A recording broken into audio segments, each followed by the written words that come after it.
आप सभी विद्यार्थियों का आज की कक्षा में एक बार पुनः स्वागत। विद्यार्थियों, आज हम सरकार के अंग टॉपिक पर चर्चा करेंगे। सरकार के अंग, ऑर्गन्स ऑफ गवर्नमेंट। जैसा कि आप जानते हैं और आपको दिख भी रहा है, सरकार के 3 अंग होते हैं। कितने अंग होते हैं? 3 अंग होते हैं। कौन कौन से? व्यवस्थापिका, लेजिस्लेचर, कार्यपालिका, एग्जीक्यूटिव, न्यायपालिका, जुडिशरी। 3 ऑर्गन्स होते हैं, 3 अंग होते हैं सरकार के। जैसे शरीर के खूब सारे अंग होते हैं ना, हाथ, पैर, मुंह, इस तरीके से सरकार के भी 3 अंग होते हैं। देखिए, हमारे जो पेपर है उसके अंदर ये इंपॉर्टेंट टॉपिक है, सरकार के अंग। तो इसको अपन देखेंगे।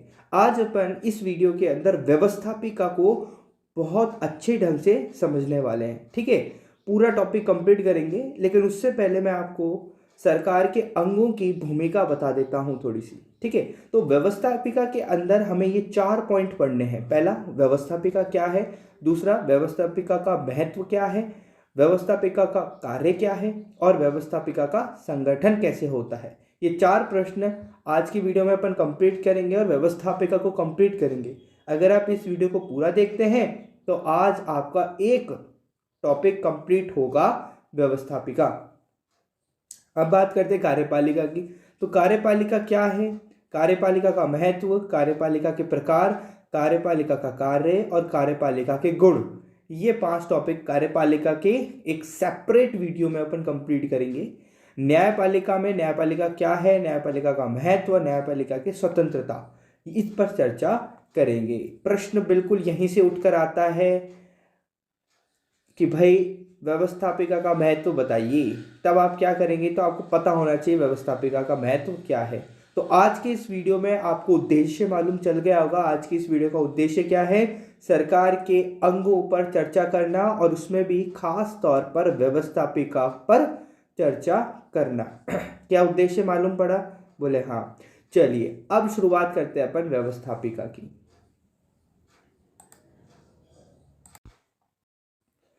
जैसा कि मैंने आपको बताया, आज अपन शुरू करेंगे व्यवस्थापिका यानी लेजिस्लेचर।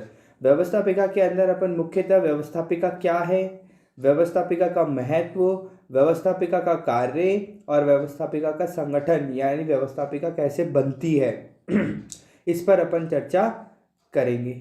ठीक है, तो सर्वप्रथम अपन क्या करते हैं, व्यवस्थापिका क्या है इस पर चर्चा करते हैं।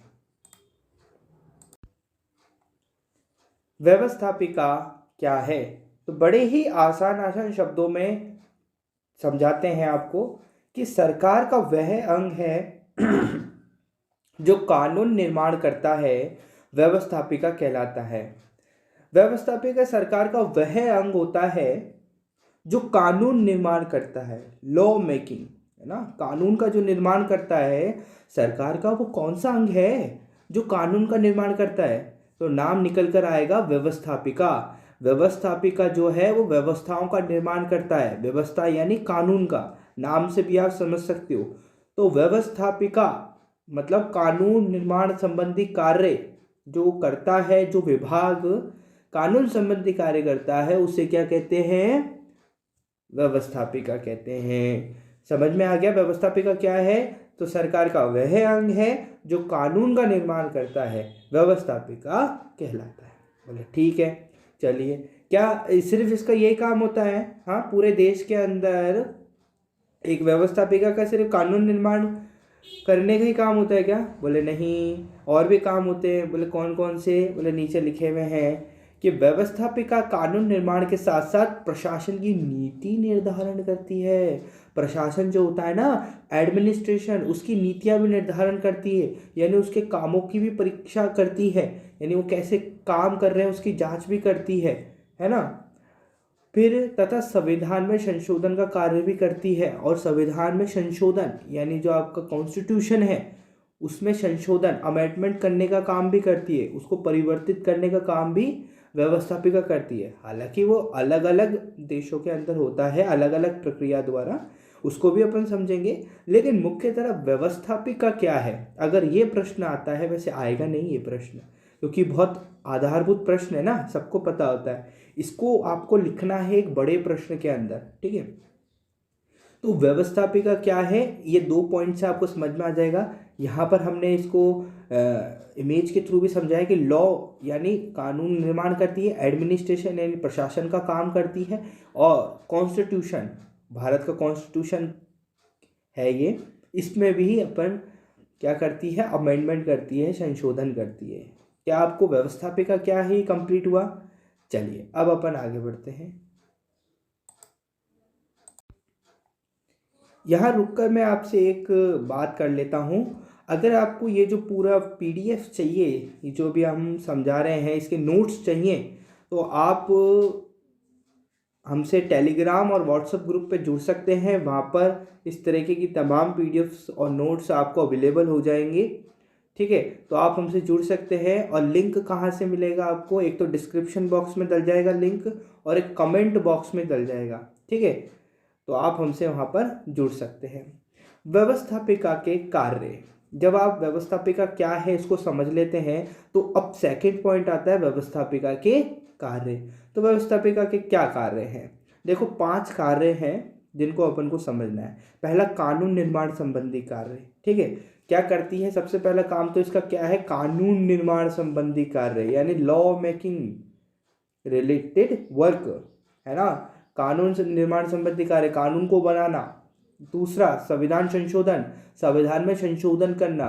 तीसरा, प्रशासन नियंत्रण, यानी जो प्रशासन है, ब्यूरोक्रेसी है, ये जितने भी काम चलते हैं आईएएस आरएएस, ये जितने भी प्रशासन में काम करते हैं, इनको संबंधी कार्य भी क्या करता है?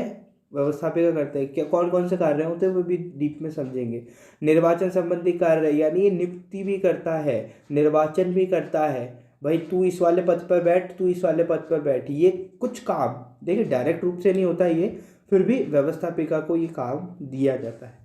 न्याय संबंधी कार्य, है ना, न्याय संबंधी कार्य भी करता है, भाई न्याय भी कर लेती है भाई है। न्यायालय का काम एक अलग है वैसे, जैसे न्यायपालिका जो है वो न्याय करने से संबंधित होती है, लेकिन व्यवस्थापिका न्याय भी कर रही है, निर्वाचन भी कर रही है, कानून निर्माण भी कर रही है। आप देख रहे हो ये सरकार के तीनों अंगों का काम अकेले कर रही है, थोड़े थोड़े रूप में कर रही है, लेकिन कर तो रही है ना।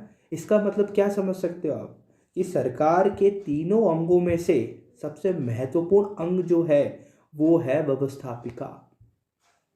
सरकार के तीनों अंगों, व्यवस्थापिका, कार्यपालिका और न्यायपालिका, इन तीनों में से सबसे महत्वपूर्ण अंग कौन सा है? व्यवस्थापिका है। क्यों है? क्योंकि ये क्या करता है, आगे आने वाले जो अंग हैं लाइक कार्यपालिका और न्यायपालिका, उनके मार्ग को प्रशस्त करता है, यानी उनके मार्ग को बनाता है। देखिए कार्यपालिका का क्या काम होता है? जो कानून बन गया है उसको लागू करना। कानून कहाँ बनता है? अगर कानून ही नहीं बनेगा तो लागू किसको करेंगे, है ना। और न्यायपालिका का क्या काम होता है? कि जो कानून की पालना न करे, लागू हुए हुए कानून की जो पालना नहीं करता है उसको दंड देती है वो, सिंपल टर्म में, है ना, ऐसा ही होता है ना। लेकिन कानून ही नहीं बना, फिर उसकी पालना कैसे होगी और अनुपालना कैसे होगी, अवहेलना कैसे होगी, दंड किसको दोगे आप? इसलिए कानून बनना बहुत बड़ी बात है। तो कानून बनाता कौन है? व्यवस्थापिका बनाता है। तो इसलिए कानून निर्माण संबंधी ये जो है इम्पोर्टेंट है, ठीक है। ये 5 कार्य, अब इनको समझ लेते हैं थोड़ा। सबसे पहले व्यवस्थापिका के कार्य को समझेंगे, ठीक है। व्यवस्थापिका के कार्य में कानून निर्माण संबंधी कार्य समझते हैं। क्या समझते हैं? कानून निर्माण संबंधी कार्य। 5 प्रकार के कार्य थे ना, उसमें पर सबसे पहला कानून निर्माण संबंधी कार्य समझते हैं। क्या करती है ये? देखिए व्यवस्थापिका का सबसे मुख्य एवं महत्वपूर्ण कार्य क्या होता है? कानून निर्माण का ही होता है। इसको जाना किस लिए जाता है? कानून निर्माण के लिए जाना होता है। तो सबसे पहला काम तो इसका ये हो गया। ये करती क्या है कानून निर्माण? देखिए ये विभाग विधेयकों, विधेयक जो होते हैं ना, बिल का प्रारूप यानी फॉर्मेट तैयार करती है, यानी बिलों का जो क्या करती है, ढांचा तैयार करती है, ड्राफ्ट तैयार करती है, भूमिका तैयार करती है, ठीक है। उन पर वाद विवाद करता है, उन पर वाद विवाद करता है कि भाई ऐसे क्यों नहीं है, इससे किस किस, ये जो बिल आप लेकर आए हैं हमारे सामने प्रस्तुत किया है, इससे किस किस वर्ग को लाभ होने वाला है, किसी एक विशिष्ट वर्ग को तो लाभ नहीं होने वाला है, क्या योजना रहनी चाहिए, इन तमाम प्रश्नों पे वाद विवाद होते हैं। फिर उन्हें स्वीकार कर, और अगर लगता है कि ये बिल को क्या करना चाहिए, स्वीकार करना चाहिए, यानी सही है, ये मानव कल्याण के लिए, मनुष्यों के कल्याण के लिए, प्रजा कल्याण के लिए, तो इसका कानून बना दिया जाता है। क्या बना दिया जाता है? कानून बना दिया जाता है, लॉ बना दिया जाता है, उसको लॉ का रूप प्रदान कर दिया जाता है। ये काम कौन करता है? व्यवस्थापिका करती है, लेजिस्लेचर करती है। ठीक है, व्यवस्थापिका पुराने कानूनों में संशोधन, परिवर्तन में उन्हें समाप्त करने का भी कार्य करती है। ठीक है, जो पुराने कानून है भाई, लग रहा है कि वर्तमान स्थिति के अंदर वो कानून का गलत प्रयोग हो रहा है, गलत उपयोग हो रहा है, या फिर अब वो मर चुके हैं, तो उनको पुनर्जीवित करने के लिए या उनमें उनमें कुछ परिवर्तन करने के लिए उसमें संशोधन किया जाता है। किसके द्वारा किया जाता है? व्यवस्थापिका के द्वारा किया जाता है। ठीक है, उनको परिवर्तन या उनको समाप्त भी कर दिया जाता है कभी कभार। ठीक है, इस तरीके के कार्य क्या होते हैं? व्यवस्थापिका के। तो पहला कार्य कानून निर्माण संबंधी कार्य में आपको ये 3 पॉइंट लिखने हैं, बड़े अच्छे तरीके से आपको समझ में आ गए होंगे। अब अपन इसका जो दूसरा काम है उस पर चर्चा करते हैं। व्यवस्थापिका का जो दूसरा कार्य है वो है संविधान संशोधन कार्य, संविधान संशोधन संबंधी कार्य। तो देखिए, सभी देशों में व्यवस्थापिका संविधान संशोधन का कार्य करती है। यद्यपि विभिन्न देशों में व्यवस्थापिका के द्वारा यह कार्य भिन्न भिन्न प्रक्रियाओं के आधार पर किया जाता है। ठीक है, संविधान संशोधन का कार्य हर देश की व्यवस्थापिका के द्वारा किया जाता है, चाहे वो भारत की संसद हो, इंग्लैंड की पार्लियामेंट हो, यूएस की कांग्रेस हो, फ्रांस की गणतंत्र परिषद हो, कुछ भी हो। ये सब मैंने व्यवस्थापिका के नाम लिए, अलग अलग देशों की अलग अलग व्यवस्थापिकाओं के नाम मैंने आपके साथ साझा करे हैं। भारत की संसद, अमेरिका की कांग्रेस, इंग्लैंड की पार्लियामेंट, फ्रांस का लॉर्ड सभा, माफ़ कीजिए, इंग्लैंड की लॉर्ड सभा, वैसे पार्लियामेंट भी कहते हैं उसको, और फ्रांस का गणतंत्र परिषद। इस प्रकार के अन्य व्यवस्थापिकाओं, सभी व्यवस्थापिकाओं द्वारा संविधान संशोधन का काम होता रहता है। समझ में आया? उदाहरण के लिए यहाँ पर उदाहरण दिया है हमने, इंग्लैंड में पार्लियामेंट के माध्यम से संविधान में संशोधन किया जाता है। ठीक है भाई, और ये इंग्लैंड की जो पार्लियामेंट है ना, वो कुछ इस तरीके से दिखती है। ठीक है, देख लीजिए आप, हमारी पार्लियामेंट और इंग्लैंड की पार्लियामेंट। वैसे अपनी पार्लियामेंट भी अभी अच्छी बन रही है, संसद भवन जो है बहुत अच्छा बन रहा है। तो ये आप देख सकते हैं व्यवस्थापिका के कार्यों में। दूसरा जो पॉइंट था संविधान संशोधन संबंधी कार्य, आपको इतना इतना ही लिखना है, ज़्यादा आपको बड़ा नहीं लिखना है। ठीक है, इतना आपको याद भी हो रहा है मेरे हिसाब से, है ना? आपको जितना याद हो उतना ही लिखना है। ठीक है, पहले तो याद होना चाहिए। ठीक है, तो अपन को समझ में आ गया होगा संविधान संशोधन संबंधी कार्य। अब अपन आगे बढ़ेंगे। व्यवस्थापिका का जो तीसरा काम है वो बड़ा ही महत्वपूर्ण है, वो है प्रशासन नियंत्रण संबंधी कार्य। यानी प्रशासन पर नियंत्रण भी करता है कौन? व्यवस्थापिका। किस तरीके से करता है, अब मैं आपको यहाँ रुक के बता देता हूँ कि जो व्यवस्थापिका है वो प्रत्यक्ष रूप से, यानी डायरेक्ट प्रशासन पर नियंत्रण नहीं करता है। ठीक है ना, डायरेक्ट नहीं करता है, ये अलग अलग रूपों में करता है। और जैसे कि प्रशासन नियंत्रण संबंधी कार्य अलग अलग शासन पद्धतियों में अलग अलग होता है ना? अपन 2 शासन पद्धतियाँ लेते हैं। शासन पद्धतियों का मतलब क्या होता है? जैसे शासन पद्धति यानी सरकार का प्रकार, है ना? ये जो टॉपिक है सरकार के अंग, इससे पहले हमने सरकार के प्रकारों पर चर्चा करी थी, है ना? मतलब कि सरकार के अंग क्या होते हैं, सॉरी, सरकार के प्रकार क्या होते हैं। तो लोकतंत्र, अधिनायक तंत्र, एकात्मक, संघात्मक, संसदात्मक, अध्याशात्मक, ये प्रकार पढ़े थे अपन ने सरकार के। तो संसदात्मक शासन पद्धति में व्यवस्थापिका का प्रशासन नियंत्रण संबंधी कार्य क्या होता है वो समझेंगे। और अध्याशात्मक शासन पद्धति में व्यवस्थापिका का प्रशासन संबंधी कार्य क्या होता है ये समझेंगे। ये समझ लिया तो काम कंप्लीट। तो सबसे पहले अपन संसदात्मक शासन पद्धति में कार्यपालिका का काम देखते हैं, व्यवस्थापिका का काम देखते हैं। तो संसदात्मक शासन पद्धति में व्यवस्थापिका काम होता है कार्यपालिका पर नियंत्रण करना। संसदात्मक शासन पद्धति में व्यवस्थापिका का क्या काम होता है?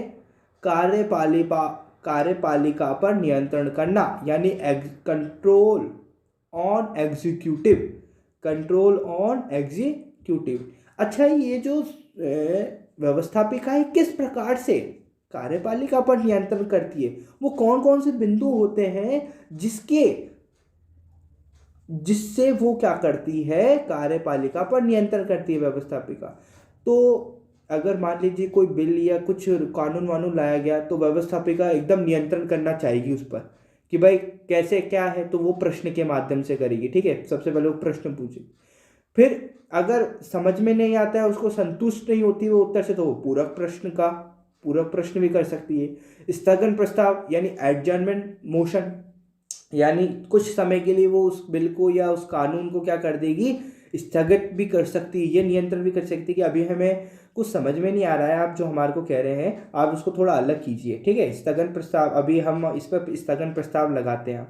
ठीक है, इसको थोड़ा अभी रुकिए, इस पर जांच कमेटी बैठेगी और फिर हम काम करेंगे। ठीक है, फिर निंदा प्रस्ताव भी आता है भाई, कि आप निंदा भी कर सकते हैं कि हमारे को बिल्कुल पसंद नहीं आया, व्यवस्थापिका को बिल्कुल पसंद नहीं आया कार्यपालिका का ये काम, तो हम इसकी भरपूर निंदा करते हैं। ठीक है, फिर बजट में कटौती भी की जा सकती है व्यवस्थापिका के द्वारा। इन बिंदुओं के माध्यम से क्या करती है? व्यवस्थापिका कार्यपालिका पर नियंत्रण करती है ना। ये बिंदु आपको ध्यान रखने। फिर अविश्वास प्रस्ताव भी बहुत खतरनाक तगड़ा टूल है, इसको क्या कहते हैं? तगड़ा टूल। अविश्वास प्रस्ताव का मतलब क्या होता है कि कार्यपालिका के जो पदाधिकारी हैं या पूरी कार्यपालिका की पदच्युत करने की शक्ति व्यवस्थापिका के पास होती है। तो ये पॉइंट है जिसके आधार पर व्यवस्थापिका कार्यपालिका पर नियंत्रण करती है। ये तो रहा संसदात्मक शासन पद्धति के अंदर प्रशासन नियंत्रण संबंधी कार्य व्यवस्थापिका के, है ना। अब दूसरी तरफ आते हैं, एक दूसरी शासन पद्धति भी होती है अध्यक्षात्मक। क्या होती है? अध्यक्षात्मक। अब अध्यक्षात्मक में क्या होता है? कुछ शक्तियों का उपयोग, व्यवस्थापिका के द्वारा कुछ शक्तियों का प्रयोग होता है अध्यक्षात्मक पद्धति में। वो शक्तियां कौन कौन सी है उस पर थोड़ा बताता हूं आपको। जैसे कि राष्ट्रपति द्वारा की गई संधियों और नियुक्तियों के लिए सीनेट की स्वीकृति आवश्यक है ना। मान लीजिए ये इंग्लैंड की बात हो रही है, ठीक है, तो इंग्लैंड में क्या है, जो व्यवस्थापिका है उसका नाम सीनेट है। ये जो सीनेट वर्ड यहाँ पर आपको दिख रहा है ना, ये सीनेट वर्ड क्या है? इंग्लैंड की जो व्यवस्थापिका है उसका उच्च सदन, व्यवस्थापिका एक उच्च सदन है, निम्न सदन होता है, तो वहाँ पर उच्च सदन का जो नाम है वो क्या है? सीनेट है।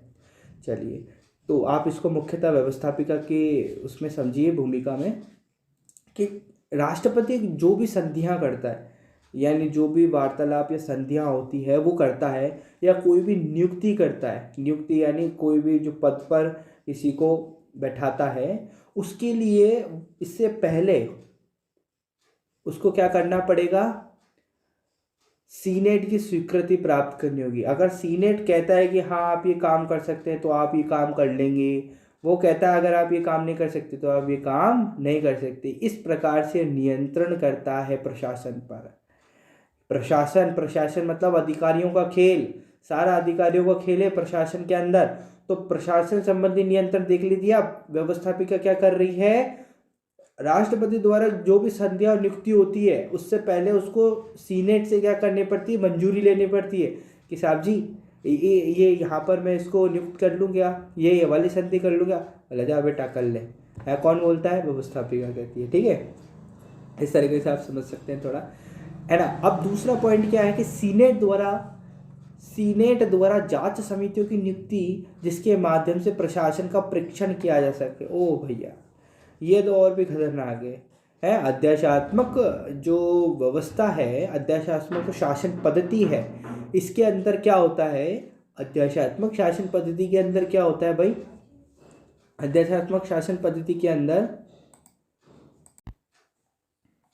देखिए, ये जो दूसरा बिंदु है इसको थोड़ा समझिए कि सीनेट द्वारा जांच समितियों की नियुक्ति। क्या होता है कि कभी कभी व्यवस्थापिका को अगर संदेह हो जाए कि ये वाला जो विभाग है ना प्रशासन का, मतलब उदाहरण के तौर पर मान लो चिकित्सा विभाग है, चिकित्सा विभाग में जो प्रशासन है वो कुछ गड़बड़ कर रहा है ना, वहाँ पर कुछ गड़बड़ घोटाला हो रहा है, तो इस संदेह को संतुष्ट करने के लिए व्यवस्थापिका एक तरीका अपनाती है। वो क्या करती है, एक समिति को गठित करती है, समिति को नियुक्त करती है उस पर्टिकुलर विभाग की जांच करने के लिए कि भाई जांच करके मुझे रिपोर्ट दो कि किस तरीके से जो हमारा संशय है वो क्या सही है या गलत है, वो हमारे को पुष्टि करवाओ, ठीक है ना।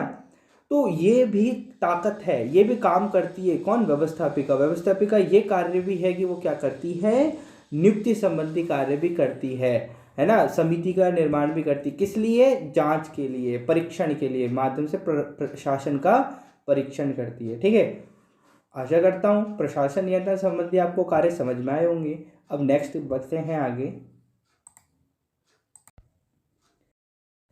नेक्स्ट है आपका निर्वाचन संबंधी कार्य। नेक्स्ट क्या है, निर्वाचन संबंधी कार्य। तो निर्वाचन संबंधी कार्य भी जो व्यवस्थापिका है, अलग अलग देशों की व्यवस्थापिका अलग अलग कार्य करती है ना, अलग अलग देशों में निर्वाचन संबंधी कार्य व्यवस्थापिका के अलग अलग होते हैं। जैसे इसको समझें कि जैसे कि स्विट्जरलैंड की अगर व्यवस्थापिका द्वारा निर्वाचन देखें तो स्विट्जरलैंड की जो व्यवस्थापिका है उसके द्वारा किन किन लोगों का निर्वाचन होता है, तो मंत्रिपरिषद के सदस्य जो होते हैं उनका निर्वाचन होता है, न्यायाधीशों का निर्वाचन होता है और प्रधान सेनापति का निर्वाचन होता है। सोवियत संघ यानी जर्मनी के परिप्रेक्ष्य में देखें तो मंत्रिपरिषद के सदस्यों का और उच्चतम न्यायालय के न्यायाधीशों का निर्वाचन कौन करती है, व्यवस्थापिका करती है। अरे भाई, निर्वाचन यानी इलेक्शन, अपॉइंट करने का काम भी व्यवस्थापिका कर रही है। शुरुआत में देखा था सिर्फ कानून निर्माण संबंधी कार्य करती है, अभी तक कितने पढ़ लिए, कानून निर्माण संबंधी कार्य पढ़ लिया, संविधान संशोधन संबंधी कार्य पढ़ लिया, प्रशासन नियंत्रण संबंधी कार्य पढ़ लिया, चौथा पढ़ रहे निर्वाचन संबंधी कार्य, है ना। भारत के परिप्रेक्ष्य में स्विट्जरलैंड की बात कर ली, सोवियत संघ की बात कर लिया, अरे भारत की भी तो बात कर लो भाई, रहते तो अपन भारत में ही है। तो भारत के संदर्भ में राष्ट्रपति का निर्वाचन होता है ना। व्यवस्थापिका क्या करती है, राष्ट्रपति का निर्वाचन करती है। बोले कैसे, हमारे को तो पता ही नहीं चला। अरे भाई, जो एमएलए और एमपी बैठते हैं ना, वो व्यवस्थापिका में बैठते हैं। ये दोनों के दोनों जो लोग हैं वो जुड़कर किसका निर्वाचन करते हैं, राष्ट्रपति का निर्वाचन करते हैं। देखिए निर्वाचन कर रहा है ना ये, तो व्यवस्थापिका मान लो ये बड़ा वाला हाथ है और इसमें से ये एक लोग को उठाया इसने और वहाँ पर जाके निर्वाचन कर लिया। बोले इलस्ट्रेटेड या विजुअलाइजेशन इमेजेस के माध्यम से मैं आपको समझा रहा हूँ ताकि आपके समझ में आए। अब अपन नेक्स्ट टॉपिक पे बढ़ते हैं आगे। नेक्स्ट है व्यवस्थापिका कार्य, न्याय संबंधी कार्य, है ना। ये एक न्याय संबंधी कार्य भी करती है। बोले और नए नए आइडियाज पता चल रहे हैं। सबसे पहले कानून निर्माण संबंधी कार्य पता चला व्यवस्थापिका का, फिर संविधान संशोधन संबंधी कार्य, फिर प्रशासन नियंत्रण संबंधी कार्य, फिर निर्वाचन संबंधी कार्य और लास्ट में क्या बच रहा है, न्याय संबंधी कार्य भी करती है व्यवस्थापिका। किस तरीके से करती है उसको समझिए आप। जैसे इंग्लैंड की व्यवस्थापिका जिसका नाम है लॉर्ड सभा, वो उच्चतम अपील न्यायालय के रूप में कार्य करती है, उच्चतम अपील न्यायालय के रूप में काम करती। कौन, जो व्यवस्थापिका है। देखिए व्यवस्थापिका न्यायालय के रूप में काम कर रही है, वो भी उच्चतम न्यायालय में। कहाँ पर, इंग्लैंड में। देखिए भारत में नहीं है ये, इंग्लैंड के अंदर की जो व्यवस्थापिका है जो जिसका नाम है लॉर्ड सभा। लॉर्ड सभा क्या करती है, उच्चतम अपील न्यायालय के रूप में काम करती है। अरे यार, ये अपील न्यायालय क्या होता है, ये अपील न्यायालय क्या है। अपील न्यायालय का मतलब होता है कि जो निम्न न्यायालय होते हैं, जो मतलब छोटे न्यायालय होते हैं, वो कुछ फैसला सुनाते हैं, है ना। उस फैसले को रद्द करने का जो काम होता है, और उस फैसले को रद्द कर और बोलते हैं कि आप अपील कर सकते हैं उच्चतम न्यायालय में भी। ये जो ताकत होती है वो अपील न्यायालय की होती है, ठीक है। ये होता है अपील न्यायालय। अब अपील न्यायालय का काम कौन करती है, व्यवस्थापिका करती है। मान लो किसी न्यायालय के द्वारा किसी समूह या सदस्य को क्या, या व्यक्ति को क्या किया गया, फैसला दिया गया कि भाई तुम्हारे को फांसी होगी, ठीक है। अब इस फांसी को रोकने का जो ताकत है, या रोकने की नहीं तो इसके संदर्भ में जांच करवाने की, बोले फांसी कल होनी है आपको, लेकिन व्यवस्थापिका के पास अगर जाएं और वो अगर व्यवस्थापिका पर इस पर विचार विमर्श करे तो इस फांसी को रोक सकती है, इस पर जांच बिठाकर, ठीक है, ये हो जाता है। दूसरा, फ्रांस के अगर अंदर देखें तो फ्रांस की व्यवस्थापिका जिसका नाम है गणतंत्र परिषद, जैसे कि मैंने आपको स्टार्टिंग में बता दिया था, फ्रांस की व्यवस्थापिका का नाम है गणतंत्र परिषद।